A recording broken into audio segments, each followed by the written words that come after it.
Once was a swagman camped by a billabong under the shade of a coolabah tree. As he sat, as he watched and waited while his billy bawled, "Who'll come a waltzing Matilda with me?" Good morning, ladies and gentlemen. It's still morning? It is just, yes. This is Arnie Lukes at the Crossroads, and I'd like to introduce our guests for today. Betty Lukes from Adelaide. Welcome, Betty. Hello, Annie. Thank you. Good morning. And Wallace Klinck from Canada. Welcome, Wallace. Oh, hi there. Welcome from Canada. It's nice to be with you again. Good on you. Thanks, Wally. Earlier this week we had a forum and we discussed the Canon of Rightness, of where if we look at things we can actually find an optimum methodology of working something through. And this is especially illustrated in things like our Christian doctrines of the Sabbath was made for man. What does that mean? It means that the system is made for the benefit of man, not man for the system. Now we see in the likes of our Christian faith where these things are actually become quite confused. And I'm going to actually bring up something here, and that is this image here. All right, and here it is the Pope is receiving a hammer and sickle crucifix from the Bolivian president. But the thing is that what really bothers me more so than, a momentary lapse, is the image of the pendulum that the Pope is wearing. And this is a blown up view of that image. And it is the same. It is the hammer and sickle crucifix. Let's just go back to have another look. Now, if you're depicting communism as part of your religion, is that consistent with the Sabbath was made for man or man for the Sabbath? I don't believe it is, because the communism presents the state as supreme, and essentially it's a dictatorship, totalitarianism. There are forms of it. It's not just communism. Capitalism is another form of totalitarianism, where we see it in the likes of the deep state, the military industrial financial complex in America. It totally dominates America. America has no say, the president has no say, except on the basis of this military industrial financial complex as to what they wish, and so he's more or less putty in their hands. And so we look at the Canon of Rightness and say, well, is there a right way? Is there a right relationship? Now, earlier on, the first part of this forum I presented, I believe the Triquetra, where it shows that the state is there and it is legitimate. The render unto Caesar the things that are Caesar's. Our Christian philosophy teaches us that there are certain parts that are Caesar's. But then that parable goes further and says, render unto God the things that are God's. And that is where the individual is free, moral and responsible. So there is a boundary where Caesar shouldn't enter into. And the fact is that in that Trinity that I showed, that triune relationship between church, state and the individual, there's a balance. Each has responsibility and power, but it mustn't permeate. Now, in the situation where the state subjected the church, and that was in the time of Henry, the state subjected the church, brought it into the state domain. He brought the church into the church of the state, if you like, and they manipulated. And we see that. I'm going to bring up a bit more here. I know I've got the floor, but I'm going to stay with it because it's most important this is an establishment discussion. We've got here Justin Welby, the Archbishop of Canterbury, calling for taxes on the super rich, and that it is corporation taxes. And this is since he's been as the Archbishop. And then finally, an increases in taxes. These three articles are over a period of 18 months. And the fact is that Justin Welby's answer to the Sabbath was made for man and not man for the Sabbath is the other way round, that the state is there and that man must serve the state. So his philosophy certainly isn't my philosophy of Christianity. And when we talk about the Canon of Rightness, what I believe I've shown you is that both major denominations, the leadership has been taken over. And the leadership is more about presenting the case for the state or for power or for tyranny instead of the things that are God's unto God. All right. I think that's a reasonable establishment. I'll give the floor to Betty. Thank you, Arnie. Well, what prompted me to look into a few matters was reading or going through a book by a recently published book by a chap called Augusto Zimmermann on the common law of England, of course, and that's where I saw that he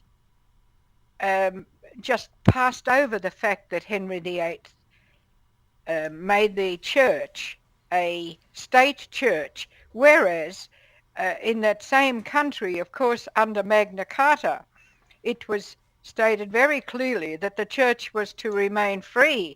It was to have its liberties inviolable. And I thought I couldn't understand why on the common law, the chap writing about the common law, that he couldn't see that or didn't mention it. And I thought, well, really, I think we're going to have to go back to some of the Christian foundations to see the picture that needs to be seen. And I've gone again to Dorothy Sayers because I felt that she could explain it very well. And she's dealing with the Trinitarian balance that there is right throughout creation, really. And that Trinitarian balance was outworked in the English-speaking countries through the tripartite understanding of government, and government was broken up in Australia. For instance, we have the federal, state and local. We have in federal we have the Governor General, the upper house and the lower house. All through you will find a Trinitarian balance. I'm not saying that it's working properly, but that was the vision in the understanding of those founders of it. Now I want to go back to Dorothy Sayers' book and just deal with how she, as a creative writer, saw that there were certain rules to be observed. And in the play, The Zeal of Thy House, she was dealing with the question of idea, energy and power. And she explained that every work or act of creation is threefold. There is an earthly trinity to match the heavenly trinity. First, not in time but in order of enumeration, there's the creative idea. And that beholds the whole work. It's passionless, timeless, complete at once, the end in the beginning. This is the image of the Father. Second, in the creative energy or activity, it's begotten of that idea, working in time from beginning to the end, with sweat and passion, being incarnate in the bonds of matter. And this is the image of the Word. And third, there is the creative power, the meaning of the work, where none can exist without the other, and this is the image of the Trinity. In the creative idea, in the sense by the writer, when he says, I have an idea for a book, and then the energy is not to be understood in a physicist's technical sense, nor the power in an engineer's sense, which is applied force, but both words are used as intended by the poet and the common man. And it seems to me that not only have the leaders of the Christian churches lost sight of this, that they don't teach their people. And and in the Christian creeds, as Dorothy Sayers explains, they are understood as statements of fact about the nature of the ultimate reality, God and the universe or creation. Nature of God, there's the Father, the Creator, the Son, the form effecting, and the Holy Spirit hovering, and there's energy and power. And that's the threefold substance of reality or creation that we're looking at. And Arnie spoke of the Canon of Rightness. Now this, of course, is from the social credit concept and understanding. And it explains that social credit uses this word in a wide sense as meaning other than physics. It's the working of the mind, it's thought, ideas, belief. The beliefs which are basic Christian doctrine form the prototype of a stable society. Thank The you, Betty. Thank you for that, Betty. I'm going to actually just give the floor to Wally, but I'll just reiterate what you've just said. That as first of all, we have to look at things in their form, and we note in their form that they are triune. There is a trinity behind the things that we look at in systems and in relationships, and it's from that basis that we have to, if you like, build from. Wally Klinck. Well, I think that's true. I think that it provides a glimpse into what should be balance in life. It should be a question of harmony. Whereas today, as you mentioned, Arnie, we have communism and we have its alleged opposite, capitalism. In fact, as you're right, they're essentially, they're very simple. I would call them opposite sides of the same coin, actually, because they're both firmly based on the doctrine of salvation through works, human works. And it's just that in the case of communism, you are condemned to work for your entire life under the direct administrative direction of the state, whereas in capitalism, you are condemned to work under the necessity of staying alive, basically. And in both situations, there is no concept of inheritance. And so that means that inheritance actually gives you an independence. Your independence is denied by both capitalism and the state, except private inheritance, of course. So in one way or another, you are a slave to the system, and it's basically a dualistic system where there's an alleged conflict between the worker and the capitalist, and so that it's alleged that by the communists that the owner of capital is appropriating the legitimate surplus value of the worker. But this would seem to totally ignore the fact that actually the owner is, in a sense, a worker. The owner puts into a business a lot of effort, a lot of investment, past effort, and current effort. In fact, sometimes they work harder than the regular employees because they are responsible for the ultimate success of the enterprise. So yes, there's the Trinitarian concept does give balance, and what we have here is an idea, I think, that the different aspects of society are functioning together in a harmonious way under natural law. Betty mentioned the way that the church originally had a very important function to play with regard to position to take with regard to its independence from the state and its authority in things moral, ethical, spiritual, the state being functional. So there's a very big difference here, and I think that perhaps my impression is that your author, Mr. Zimmerman, may not really appreciate or be giving appropriate emphasis to the spiritual aspect of this whole relationship. I think that his neglect to mention the centralization of power that Henry VIII accrued to himself by literally joining the state and the church, indicates that I would say that he doesn't have an appreciation of the proper separation of power and responsibility. Thank you, Wally. That's an excellent summary and insight. And I'm just going to bring up an illustration from the website here. Bernard Gaynor's website. He's presenting this Christian foundation of the common law, and this is by Augusto Zimmermann.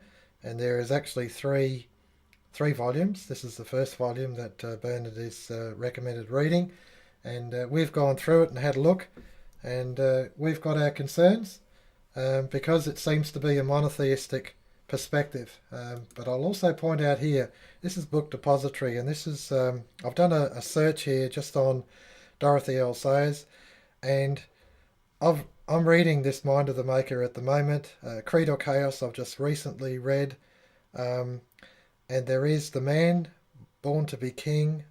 These are profound works that she has done, and the fact is that she does it in a fashion that she's essentially a theologian. Well, she's doing it from a lay theologian point of view, and to me, she's presenting a stable view of what is Christian, and Christianity is Trinitarian. It is clearly Trinitarian.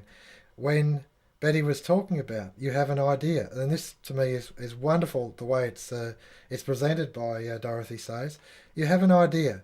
This idea just comes as it comes, and you formulate that idea, and you actually put energy into the idea, and in your mind, and this is all done figuratively in your imagination.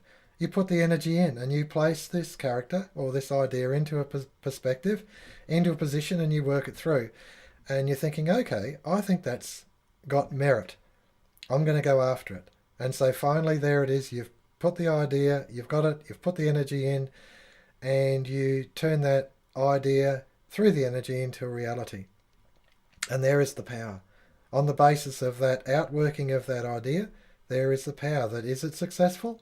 Well, if it's a good idea and it's based on the natural law or the canon, if you like, then it's going to be successful. And that's why it's most profound when you look at the Sabbath was made for man and not man for the Sabbath. The idea that law, systems are made to serve man. And it's a good idea. And you think about it. Well, is man a slave or is he free? If he's free, then systems are there to serve man and not the reverse. And so the power is based on that freedom, on that understanding. You start placing it in there and you realise that this world that we live in is a Trinity, and that our Christian faith is based firmly within that reality. Betty? Well, while you've been talking, Arnie, I thought I would have a little look at what Jeffrey Dobbs had to say in a book called The Church and the Trinity, in an article that he wrote a number of years ago. And he's dealing with the different heresies of the church, but in particular, he dealt with Manichaeism and its belief in an eternal dualism of conflict between God and Satan as the ultimate reality. And he points out that it has reared its ugly head over the world today, but because it's a philosophy that doesn't acknowledge that there is a spiritual realm, that there is another realm that man must look at, then people don't recognize it as a heresy. And of course, that is Marxism, Leninism. And Jeffrey points out that its philosophy of dialectical materialism is now imposing its policy of continuous conflict and confrontation upon the whole world. As Lenin said, development is a struggle of opposites, and dialectics is the study of the contradiction within the very essence of things. Now, what we're saying, that in the very essence of things, in the Trinitarian relationship, there is not struggle and conflict. As the Athanasian Creed puts it, none is afore and none is after. And I'll find that quote and mention it later on. Over to you, Arnie. All right, thanks for that, Betty. And it's interesting because we're all doing a search at the moment. We're wrestling with the internet. It's a bit of a dog, and I've actually got a search going. I'm after a particular article to help us illustrate, because I know that in our archives we've got enormous resources, and it was actually on that basis. But anyway, over to Wally. Wally. That's right, Betty. The Marxist idea is in fact a doctrine of perpetual war.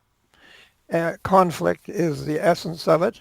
a dialectic. You have your thesis and your antithesis, and from that conflict, which is an ongoing thing, you will expectedly have a transition of one society to another form of society. And it is not to be achieved by harmony and love. It is to be achieved by conflict, by the interplay of opposite forces, and it creates a very hostile environment. So I think that you brought out an extremely important aspect of the struggle that we're going through, because the Marxist communist idea and the capitalist idea, as I said, they're basically stem from the same idea. And of course, capitalism has the worker and the owner, and they are alleged to be in conflict of interest with each other. In fact, they're not. But the situation today, when the worker is being subject increasingly to more difficult financial stress in attempting to carry out his life, there's a tendency to blame the capitalist, and the capitalist, of course, looks unfavorably at the worker in that sense, and there is a conflict going on there, and they're trying to get more out of each other rather than developing something together as they should be in a harmonious relationship. So yes, we're living in a situation that generates increasing conflict, tension, and war, both on the individual, the social, economic, and ultimately military plane, as a consequence of this wrong concept of relationships. Thank you for that, Wally. I'm going to cut across to the website, another website. This is Wikipedia, and it's an illustration here about David Graeber's book, Debt: The First 5,000 Years. And I watched his video yesterday with my wife for the second time, and I've also been reading another book by Kerry Bolton, and I've got a copy of it here. I'm just going to turn away, and it's called the Banking Swindle. And Kerry Bolton has done us a good service, because in that book he makes a point that when Henry brought the church under his authority, he brought the church into the state. Henry was actually doing the bidding of the square mile of London, the central banks that were established within the square mile of London. He was doing their bidding. He was broke, and they financed him. And the fact is that he was really only a puppet. He wasn't a particularly nice puppet, but he was still only a puppet. And they had control of him. And the fact is that the bringing the church within the state was the undoing of the church. Now, I'm not suggesting that this was the only event that caused the church to go wrong, and is it only in the Anglican Church? Not for a second am I suggesting that. We've already depicted our Roman Pope there with his communist alignment, so he's not doing us any favours either. So I don't think that it's exclusive. But what I'm suggesting is that we come back to our foundational belief, and that's what the creeds are about. The creeds guide us. The creeds were there. They were done around 300-400 AD in order to clarify confusion as to what was Christian, what is Christian, and what is not. And I've got this beautiful thick book there. It's called, I think it's called the Catechism of the Catholic Church, and it talks about the what is the chief aim of man? It's to know God and enjoy Him forever. And these creeds become an integral part, and you realise that it's in the pursuit of this canon of rightness. This is what we're on about. Why do you go after it? Why do you even bother going after it? Because all these things will be added unto you. Jesus knows what you need. He knows that you desire freedom. Seek ye first the kingdom of God, and all these things will be added unto you. And that's why it's our purpose in this life is to pursue truth. Pursue this canon of rightness. Pursue it. It doesn't come easy, and you've got to put the effort in. But it's to me the rewards are great, and they're civilizational rewards, not just for you, but also for your progeny. Betty. Well, Arnie, it was brought to my mind the fact that here in Adelaide, South Australia, they've recently opened up a new hospital, and it was supposed to be the state of the arts for hospitals as hospitals go, and instead of which they've had nothing but trouble. And one of the reasons is, I understand, because it looks like bureaucrats have designed it. And and even to the extent that the medical staff were not uh, part of the discussions as to the design of the hospital. Can you imagine that? And they've got robots doing all sorts of work, and it was explained to me that when there's a power failure, as there was during an operation, and it was switched, they'd switch it on or whatever happened, because the robots were purchased in Germany, the robots reverted back to the German language. Can you imagine that? That it's to me, it's like reading something about under the Soviet system.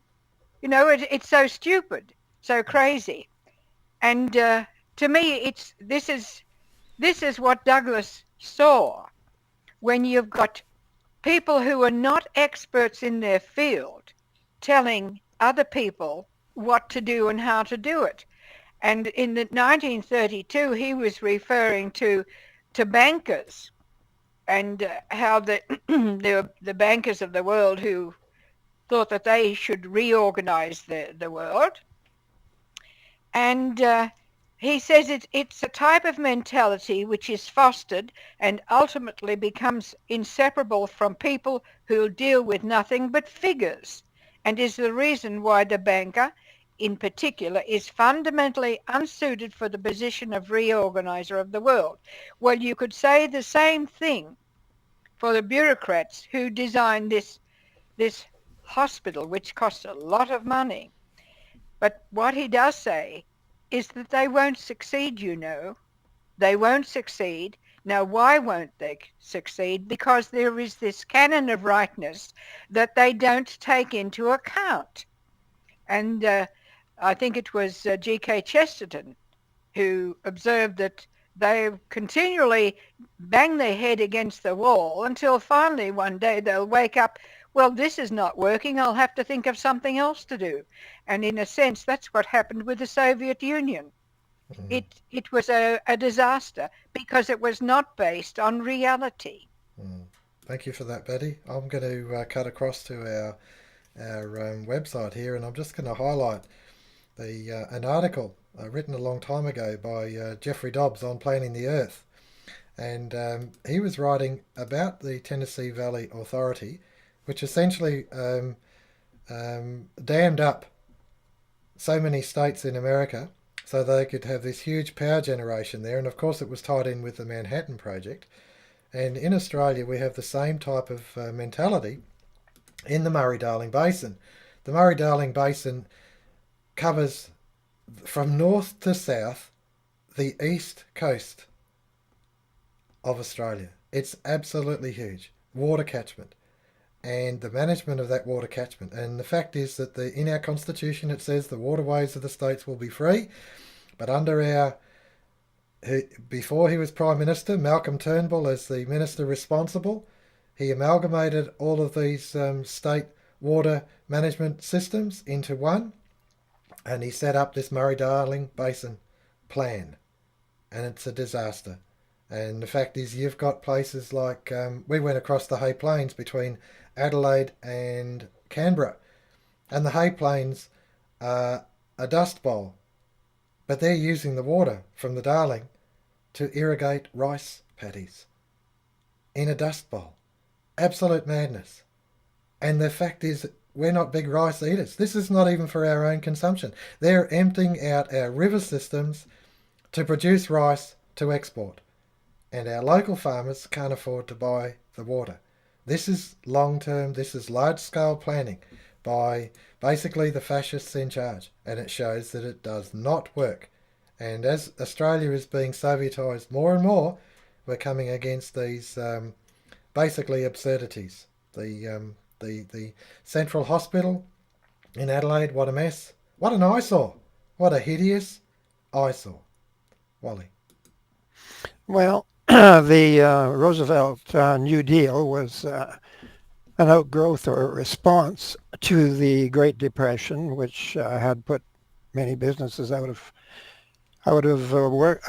functioning and led to enormous unemployment. And the obscenity was that during that period they were destroying crops and orchards and shutting down all sorts of facilities that could have, in fact, contributed to the well-being of human beings for a completely artificial means, or reason, which was the contraction of credit that took place. So it was a big full employment project to a large extent, and of course the bureaucrats bureaucrats have a function, but again, it's a question of them serving their function or becoming too dominant and too overpowering and too dictatorial. And as a result, simply using the state as a place wherein to obtain remuneration through employment rather than serving a genuinely useful function. So that you tend to get, as the economy produces more and more and employment becomes less necessary in the direct function of production, naturally there's certain people who look to the state for their livelihood. And they look at society as something to be organized because their lives depend upon it being organized and, of course, them doing the organizing. It's a very, very destructive trend. And it's all primarily because they think that economics is to provide work instead of goods and services, which means that they do not take into consideration a distributive aspect of the economy that should be functioning properly in order to allow society as a whole to access what is being produced. It's all work, production, in the assumption that that is going to provide enough purchasing power for the public to buy what's being produced, and it is increasingly less capable of doing so for certain technical reasons. Thank you, Wally. That's an excellent observation. We're getting past the half hour mark. I'm just going to touch on something here, and wrong window, and just go back to this bloke here, Justin Welby, and his presentation of more taxes, more taxes. And the fact is that with robotics and automation, less and less people will be working. And yet his answer to this problem is more taxes and more taxes. And this bloke's answer, of course, is to enslave the whole world under a tyranny. And neither of them, in my view, are relevant. They've lost their relevancy, and at locus standi, if their ability to stand and speak, because they're not holding on to the Christian faith. They've got some other deluded confusion going on. There's no Trinity there. There's no release of the individual. There's no creative spark within the humanity. It's just Puritanism, work for work's sake. And if the robots and the machines can do all the work, then leave people alone just to live their life. It's completely wrong, and it's certainly not what I call Christian. Anyway, last round, closing comments, Betty. Yes, well, my closing comments will be about Malcolm Fraser, our present Prime Minister, former banker, I might add, and a statement, I caught the headlines where he said that he believes he has kept faith with tradition. I presume he means liberal tradition, Liberal Party. And I have a rather dilapidated little booklet that was put out by the Liberal Party in 1949, and it says this about finance. We believe that national financial and economic power and policy are not to be designed to control men's lives, but to create a climate in which men may be enabled to work out their own salvation in their own way. Malcolm, you have not kept faith with tradition. Thank you for that, Betty. I'm just actually juggling a few things, trying to get something up here. But I'll just hang on a sec. Behave. Okay, final comments, please, Wally.